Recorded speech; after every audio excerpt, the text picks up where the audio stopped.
굿모닝. 오늘도 주님 안에서 기쁘고 즐거운 새로운 하루의 시작입니다. 주님의 평강이 성도님들의 삶 속에 충만하기를 간절히 소망합니다. 오늘 하나님 말씀은 출애굽기 7장 14절에서 25절입니다. 출애굽기 7장 14절에서 25절 말씀 제가 봉독하겠습니다. 여호와께서 모세에게 이르시되 바로의 마음이 완강하여 백성 보내기를 거절하는도다. 아침에 너는 바로에게로 가라. 보라, 그가 물 있는 곳으로 나오리니 너는 나일강가에 서서 그를 맞으며 그 뱀되었던 지팡이를 손에 잡고 그에게 이르기를 히브리 사람의 하나님 여호와께서 나를 왕에게 보내어 이르시되 내 백성을 보내라. 그러면 그들이 광야에서 나를 섬길 것이니라 하였으나 이제까지 내가 듣지 아니하도다. 여호와가 이같이 이르노니 내가 이로 말미암아 나를 여호와인 줄 알리라. 볼지어다 내가 내 손의 지팡이로 나일강을 치면 그것이 피로 변하고 나일강의 고기가 죽고 그 물에서는 악취가 나리니 애굽 사람들이 그 강물 마시기를 싫어하리라 하라. 여호와께서 또 모세에게 이르시되 아론에게 명령하기를 내 지팡이를 잡고 내 팔을 애굽의 물들과 강들과 운하와 못과 모든 호수 위에 내밀라 하라. 그것들이 피가 되리니 애굽 온 땅과 나무 그릇과 돌 그릇 안에 모두 피가 있으리라. 모세와 아론이 여호와께서 명령하신 대로 행하여 바로와 그의 신하의 목전에서 지팡이를 들어 나일강을 치니 그 물이 다 피로 변하고 나일강의 고기가 죽고 그 물에서는 악취가 나니 애굽 사람들이 나일강 물을 마시지 못하며 애굽 온 땅에는 피가 있으나 애굽 요술사들도 자기들의 요술로 그와 같이 행함으로 바로의 마음이 완악하여 그들의 말을 듣지 아니하니 여호와의 말씀과 같더라. 바로가 돌이켜 궁으로 들어가고 그 일에 관심을 가지지도 아니하였고 애굽 사람들은 나일강 물을 마실 수 없으므로 나일강가를 두루 파서 마실 물을 구하였더라. 여호와께서 나일강을 치신 후 이래가 지나니라. 아멘.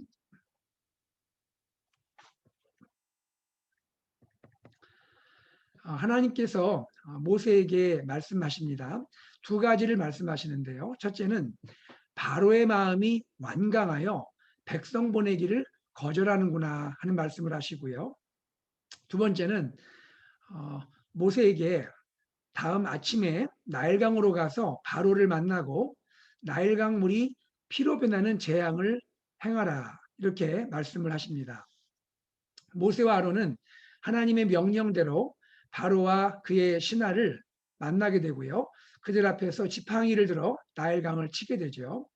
나일강의 물은 다 피로 변하고 나일강의 고기는 죽고 그 물에서는 악취가 나서 애굽 사람들이 나일강 물을 마실 수 없게 됩니다. 그리고 애굽 온 땅에는 피가 있었다고 성경은 증거하고 있습니다. 나일강, 곧 애굽 사람들이 숭배하는 나일강이 하나님의 심판을 받게 된 것이죠. 애굽의 요술사들도 그들의 요술로 그와 같이 행합니다.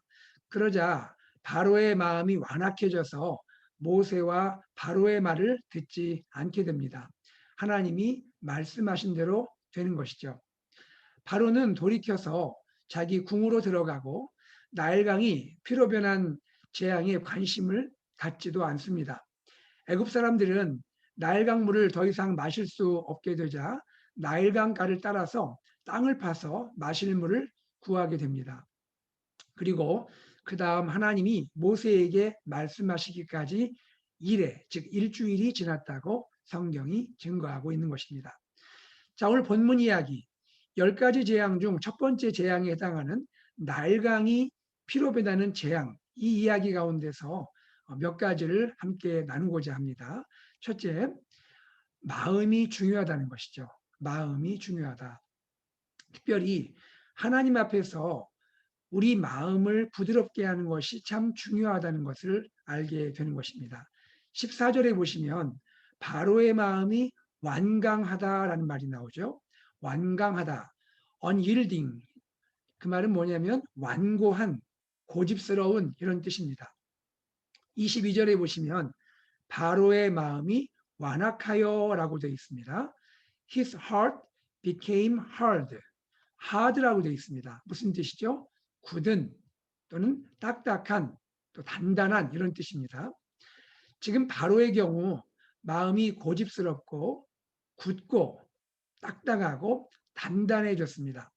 그러다 보니까 하나님의 말씀에 순종할 수가 없게 된 것이죠. 사실 모든 사람은 아담의 타락 이후에 마음이 부패해졌습니다. 그런데 마음이 부패해진 것과 함께 사람의 마음이 굳어지게 되었습니다. 즉 고집스러워졌고 딱딱해졌다고 말할 수가 있는 것이죠. 누구를 향해서요? 하나님을 향해서. 나를 창조하신 하나님을 향해서 마음이 굳어지고 고집스러워지고 딱딱해진 것입니다. 하나님을 향해서 마음이 굳어지다 보니 결과적으로 사람을 향해서도 마음이 굳어지게 되는 것이죠. 타락하고 부패한 사람의 마음은 하나님의 개입이 없이는 계속해서 그리고 점점 완강해지고 완악해지는 것을 알 수가 있습니다. 죄인이 하나님께로 다시 나오고 하나님 말씀에 순종하려면 하나님의 개입, 즉 다시 말해서 하나님의 은혜 주심이 반드시 있어야 하는 것입니다. 특별히 어떤 은혜입니까?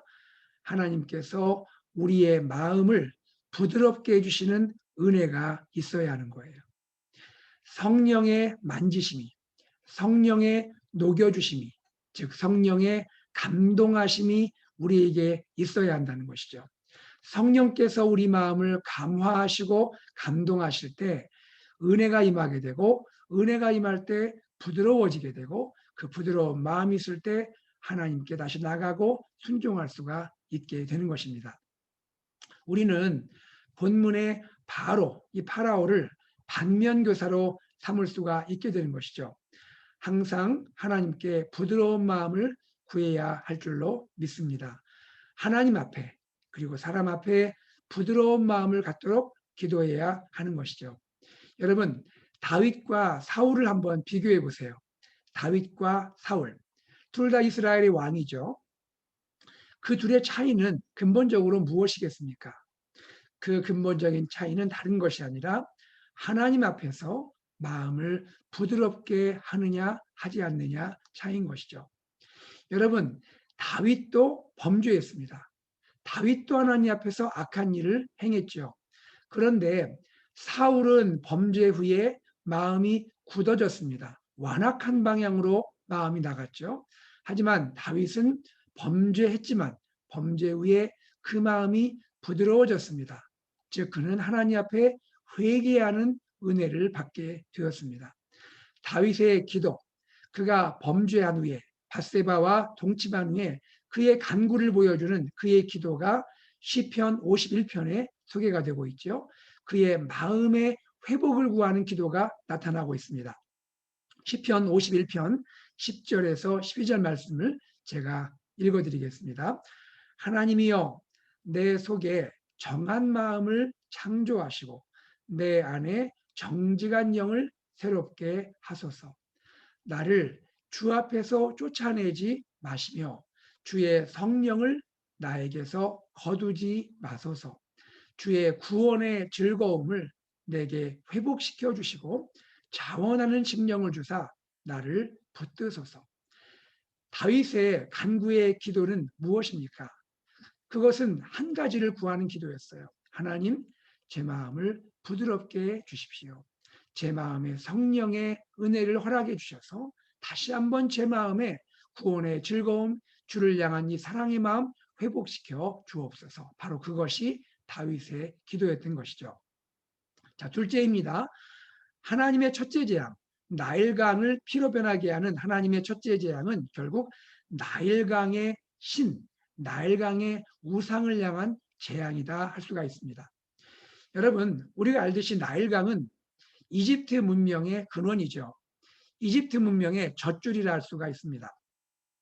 이집트의 풍요, 이집트의 번성, 이집트의 강성의 근거가 무엇입니까? 바로 나일강이죠. 이집트 사람들은 나일강에 대한 자부심을 넘어서 나일강을 숭배하는 그러한 지경에 이르게 됩니다. 참고로 나일강의 신을 하피라 부릅니다. 하피. 하피가 나일강의 신인데요. 이 하피, 나일강의 신은 고대 이집트에서 물과 풍요를 지배하는 신으로 알려져 있습니다. 물과 풍요의 신이죠. 본래 하피는 나일을 가리키는 말인데요. 나일의 어원은 물을 가리킨다고 그래요. 자, 나일강을 향한 하나님의 재앙은 어떤 의미가 있는 것입니까? 나일강을 통해 이집트 사람들의 마음, 이집트 사람들의 삶, 이집트 사람들의 문화를 지배했던 그 모든 것의 뿌리에 놓였던 나일강의 신, 즉 나일강의 우상을 심판하시는 하나님의 행위라고 우리는 해석할 수가 있게 되는 것이죠. 하나님은 이 재앙을 통해서 무엇을 보여주십니까?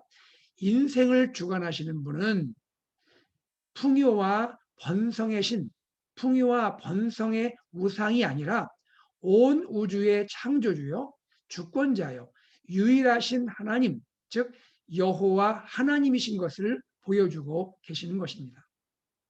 또한 나일강 재앙은요, 모세와 이스라엘 백성에게도 큰 의미가 있었을 거예요. 무슨 뜻입니까? 여러분, 모세의 뜻을 기억하십니까?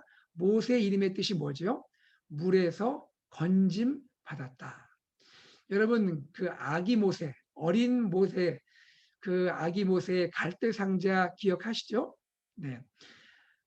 모세에게 모세에게 이 나일강은 무엇을 상징합니까? 죽음을 가리키는 것이죠. 모세는 이 나일강에서 죽을 뻔했죠. 그러나 하나님의 특별한 은혜로 건짐받게 되지 않았습니까? 모세뿐이 아닙니다. 이스라엘 백성들에게 물은, 즉 나일강은 무엇을 의미합니까? 그것은 사랑하는 나의 자녀의 죽음을 의미하는 거죠. 바로의 명령으로 인해서 히브리 남자 아기들이 나일강에서 죽게 되었습니다. 익사하기도 하고 결국 악어의 밥이 되기도 했습니다. 이스라엘 백성에게 나일강은 죽음을 가리키는 것입니다. 위협과 공포를 상징하는 것이죠. 나일강, 즉 물은요, 고통이고 아픔이고요, 눈물과 탄식입니다. 나일강은 죽음을 상징하는 그러한 장소였던 것이죠. 그런데 지금 하나님이 나일강을 치고 계십니다. 나일강을 심판하고 있습니다.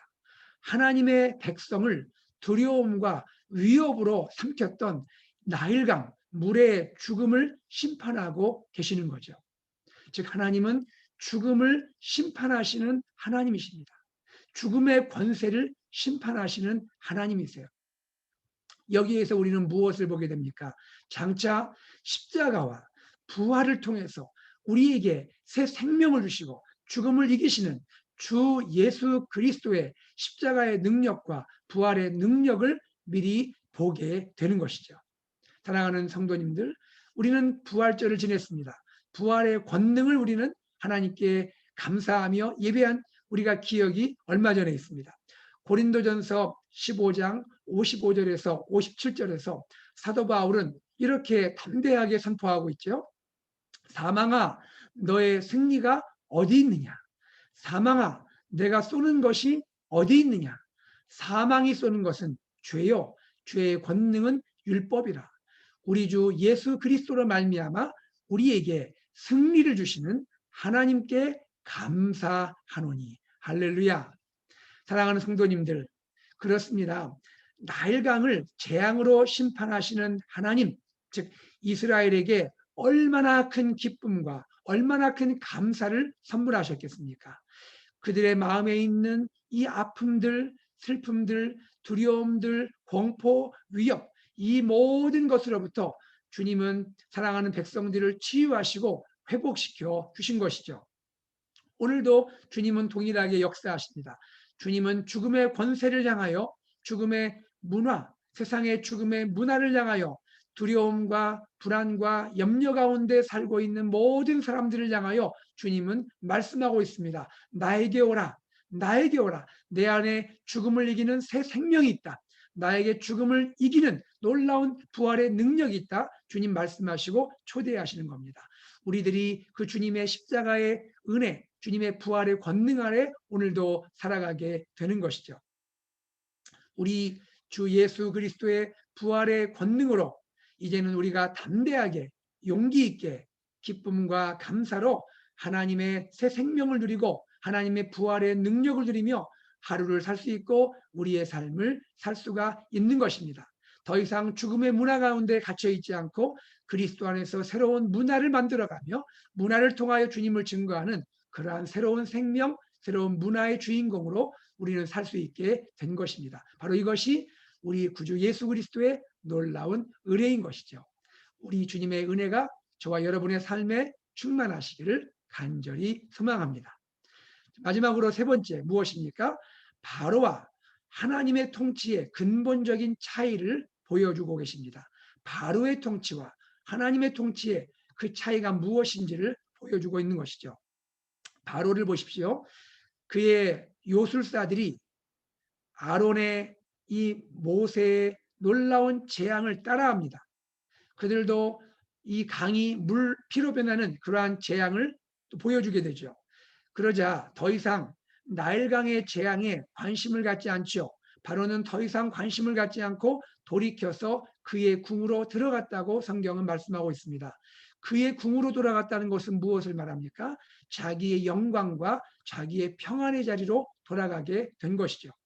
그 결과 그의 백성들, 즉 애국 백성들, 이집트 백성들은 물이 없어서 기근을 당하게 되고 그들은 물을 찾아서 나일강가의 모든 땅들을 파게 되는 그러한 고통의 노동에 그들은 나아가게 되는 것입니다. 그들은 수고 가운데 나가게 되는 것이죠. 바로 그는 자기 백성의 안위에는 전혀 관심이 없습니다. 무관심합니다. 오직 자신의 영광과 평안만을 추구하게 됩니다. 바로 이것이 세상의 권력의 속성인 것이죠. 세상의 통치자가 보여주는 그러한 모습을 우리는 알 수가 있게 되는 것입니다. 이에 반하여 하나님은 어떤 분이십니까? 하나님은 자기 백성의 신음소리를 들으시는 분입니다. 자기 백성의 고통의 소리를 들으시는 분입니다. 하나님은 친히 하늘 보좌로부터 이 땅으로 내려오신 분입니다. 자기 백성의 그 탄식 소리를 귀로 들으시고 그 고통의 모습을 눈으로 보시는 하나님이시죠. 모세를 보내어서 사랑하는 자기 백성을 구원하시는 하나님, 그분이 여호와 하나님이십니다. 그리고 마침내 이 하나님은 하늘 영광을 버리시고 하늘 영광의 모든 권세를 내려놓으시고 친히 사람이 되어서 세상에 오셨습니다. 그리고 자기 백성들과 함께 이 땅을 사셨습니다. 백성의 눈물을 경험하시고 백성의 아픔을 경험하시고 백성의 배고픔을 함께 하시고 죄인들을 위로하시고 친구가 되어주셨습니다. 약한 자를 고치시고 병자를 치료하셨습니다. 그리고 마침내 사람이 되어 오신 하나님은 자기 백성을 얼마나 사랑하시는지 자기 백성을 위하여 십자가에서 자신의 몸을 내어주고 십자가에 못 박혀 대속의 죽음을 감당하게 되신 것입니다. 바로는 자기 스스로 자기의 궁으로 돌아갔습니다. 그러나 우리 주 예수 그리스도 사람이 되어 오신 하나님은 친히 죽으시고 그리고 무덤 속에 들어가셨습니다. 그때 하나님께서 무덤에 계신 하나님의 아들 주 예수 그리스도를 살리십니다. 성령의 능력으로 그를 일으키십니다. 그리고 지금 그 예수를 하늘 보좌로 올리시고 그 예수께서 하나님의 권위를 위임받으셔서 온 우주와 온 세상과 만물을 통치하시고 다스리는 그러한 권세를 행하고 계시는 것이죠.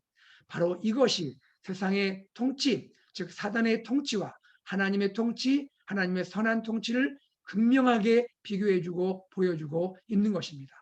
오늘 우리는 어떤 사람들입니까? 하나님의 통치, 하나님의 의의 통치, 하나님의 선한 통치, 하나님의 통치를 받으면서 믿음 가운데 기쁨과 즐거움으로 살아가는 하나님의 자녀, 하나님의 백성이 된 것입니다. 할렐루야. 바로 이것이 우리의 모습인 것입니다.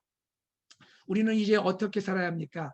하나님의 은혜의 통치, 하나님의 의와 선한 통치를 경험하고 있는 우리들은 우리 하나님 아버지를 닮아서 우리의 주인이신 예수 그리스도를 닮아서 우리 삶 가운데 주님의 이 의로운 통치, 하나님의 선한 다스리심, 하나님의 이 은혜, 이것을 나타내고 보여주고 증거하며 많은 이웃에게, 우리 직장의 동료들에게, 또 우리 학교의 친구들에게, 우리 사랑하는 가족들에게, 우리 이웃에게 나타내고 보여주는 하나님의 청지기로, 하나님의 대리인으로, 미셔널 라이프로 살아가야 할 줄로 믿습니다. 바로 이것이 주님께서 오늘 우리에게 보여주시는 귀한 은혜의 말씀인 줄로 믿습니다. 사랑하는 우리 귀한 성도님들, 오늘도 하나님은 우리를 사랑하십니다. 하나님은 우리를 다스려 주시고 우리와 함께 하십니다. 이 좋으신 예수 그리스도 안에서 여러분 평안 누리시고 기쁨 누리시고 새 생명을 누리시고 결코 두려워하지 마시고 또 놀라지 마시고 당황하지 마시고 불안해하지 마시고 하나님의 권능이, 하나님의 부활의 능력이 나와 함께 믿으시고 이기고 승리하시기를 간절히 소망합니다. 그 좋으신 예수님을 나타내고 증거하는 미셔널 라이프를 살아가는 복된 성도님들, 또 우리 교회 되기를 주 예수 그리스도의 이름으로 간절히 축복합니다. 우리 함께 기도하겠습니다. 사랑하는 하나님 아버지, 주님께 감사를 드립니다. 우리 주님께서 오늘도 우리에게 말씀하여 주심을 감사합니다. 하나님 아버지, 우리는 더 이상 죽음 가운데 매여서 사망의 권세 가운데 두려워하고 위협당하고 하나님이여 우리가 낙심하고 좌절하는 불안해하는 그러한 존재가 아닙니다. 하나님의 아들 주 예수 그리스도께서 십자가에 죽으시고 부활하심으로 사망 권세를 깨뜨리시고 우리의 영원한 부활이 되시고 영원한 생명이 되어 주셨습니다. 죽음의 강 나일강이 하나님께 심판당함으로 하나님이 새로운 생명을 보여주신 그 하나님의 재앙을 생각하면서 오늘 하루도 주님의 부활 안에 거하게 하시고 주님의 능력 안에 거하게 하시면서 세상의 두려움 가운데 하나님이여 불안 가운데 지내지 않고 하나님의 능력 가운데 승리하며 하나님 오늘도 믿음으로 나아가는 은혜의 백성, 은혜의 자녀되도록 인도하여 주시옵소서. 주님 감사합니다. 오늘도 하나님의 통치 아래 하나님의 다스림 안에 지내게 해주시고 우리의 삶 가운데 우리 가정 안에 직장 안에 사업 안에 우리의 모든 친구들과의 관계 안에 이웃과의 관계 안에서 능력의 주님, 은혜의 주님, 새 생명의 주님, 부활의 주님을 증거하고 나타낼 수 있는 우리가 되도록 인도하여 주시옵소서. 주님께 감사드리며 우리 주 예수 그리스도 이름으로 기도드리옵나이다. 아멘. 시간 기도 제목을 나누겠습니다.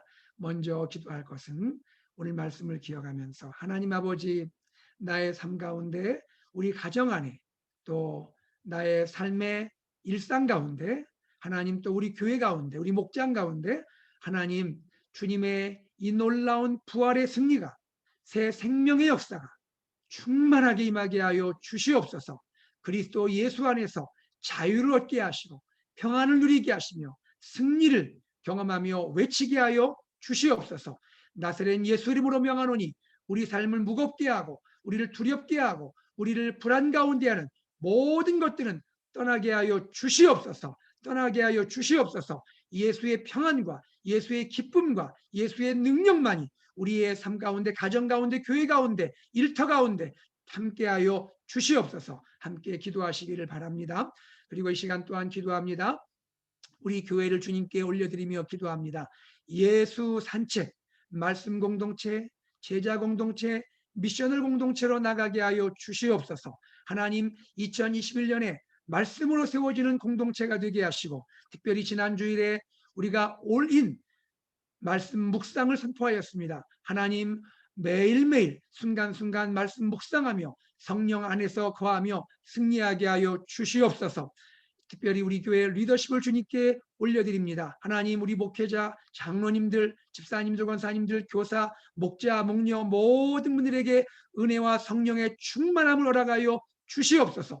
목장마다 부흥되고 승리하게 하시고 우리 모든 부서와 회중들이 승리하게 하여 주시옵소서. 하나님 아버지, 우리 김하철 목사님 그리고 모든 우리 귀한 환우분들 긍휼히 여기시고 주님의 치료의 광선을 바라시고 고치시고 일으켜 주시옵소서. 하나님 함께하여 주시옵소서. 하나님 고난 가운데 성도들 새 길 열어주시고 함께하시며 일으켜 주시옵소서. 하나님 아버지, 사랑하는 자녀의 결혼을 하나님 준비하고 있는 귀한 가정을 기억하시고 축복하시고 하나님의 귀한 가정이 하나님께 영광 돌리는 아름다운 가정 되게 하여 주시옵소서. 기도하시고요. 또한 우리 교회를 통하여 이 지역 어스틴과 하나님 미국과 또 한국과 세계 열방에 하나님의 복음이 그리스도의 복음이 증거되게 하시고 사랑하는 선교사님들 가정과 사역에 은혜 더하시고 하나님 주의 영광이 나타나게 하여 주시옵소서. 팬데믹이 속히 지나가게 하시고 우리 교회를 하나님 안전 가운데 지키시되 하나님 우리 교회가 오픈을 위하여 지혜롭게 기도하며 잘 준비하여 하나님께 영광을 돌리게 해주시고 우리 어린아이로부터 어르신들 건강하게 하나님의 또한 늘 주님의 믿음 가운데 지내게 하여 주옵소서. 다 함께 합심하여 기도하고 일상으로 나아가겠습니다. 함께 기도하겠습니다.